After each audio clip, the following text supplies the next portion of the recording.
Hey everybody, welcome to this B1 English listening practice video. You can use this video to practice your listening and comprehension as I speak. Before we start, remember to subscribe to the channel, click on the bell, and follow us on Instagram. You ready? So today, I'm going to talk about immigration. This is a really relevant topic for today because as the world becomes more globalized, immigration becomes more common.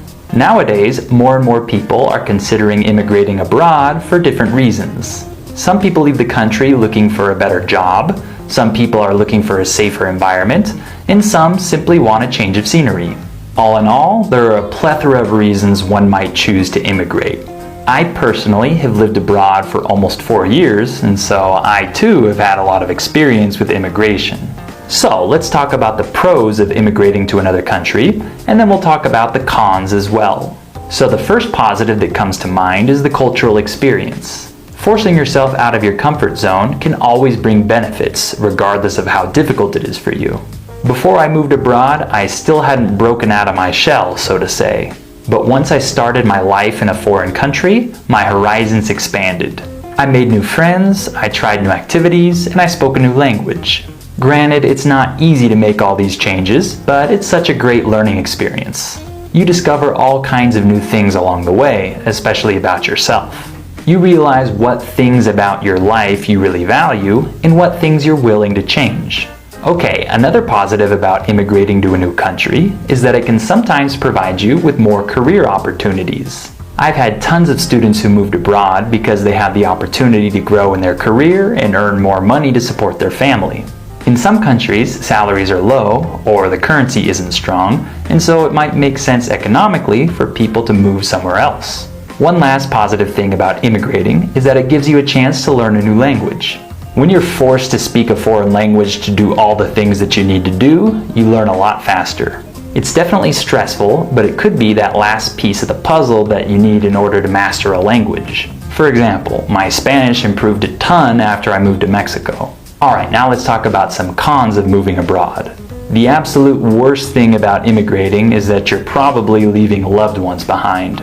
No matter how exciting it is for you to live in your new country, you can't help but miss your family and friends back home. Sure, you can call them or video chat with them, but it's no substitute for actually being with them in the flesh. It might get easier over time, but you'll never stop missing your loved ones. Another negative about moving abroad is culture shock. I already talked about the positives that can come from exposing yourself to another culture, but sometimes it's not that great.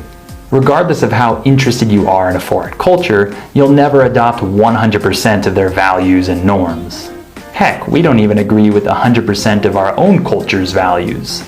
Culture shock is inevitable when you move abroad because you have so many opportunities for misunderstandings, miscommunications, and exposure to foreign ideas. I've experienced my share of culture shock throughout my time abroad. It's something that you simply have to expect when you put yourself in this sort of situation. One last negative about immigrating is that you might lose your sense of where home is. After you spend a significant time abroad, you might start to realize that you don't really know where you consider your home to be. Of course, if you just spend a year abroad, you'll probably come back home afterwards and adapt without issue.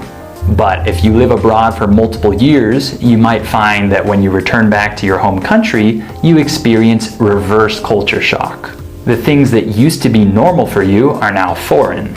Weird, huh? Okay, now I'm going to ask you 3 questions about today's video to check your comprehension. Write your answers in a comment down below. Number 1, how long have I lived abroad for? Number 2, what do I consider the worst thing about moving abroad?